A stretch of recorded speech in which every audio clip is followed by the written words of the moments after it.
শুভ সকাল বন্ধুরা। রাধে রাধে। ভগবান শ্রীকৃষ্ণের অমৃত মধুর বাণী, আর সেই বাণী থেকে নিজের জীবনের শিক্ষা লাভ, আর সেই শিক্ষা লাভে সচেষ্ট হওয়ার জন্য শ্রীকৃষ্ণ অমৃত মধুর বাণী শুনে নিজের দিনটা শুরু করা যাক।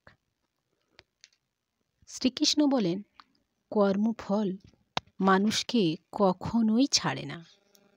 যেমন আজ আমাদের কর্ম আমরা করে যাচ্ছি, কিন্তু এর ফল লাভ আমাদের ভবিষ্যৎ প্রজন্মগুলো ভোগ করবে।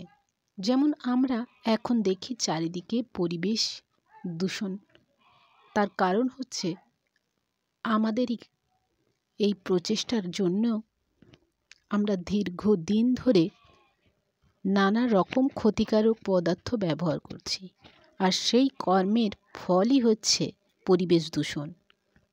যে পরিমাণে বৃক্ষ আমরা কেটে ফেলছি, তার ফল আমরা ভোগও করছি। তাই চেষ্টা করুন নিজের কর্মফলকে ঠিক রাখতে। তুমি আজ যা কর্ম করছো, ভবিষ্যৎ প্রজন্ম তার ফল অবশ্যই ভোগ করবে।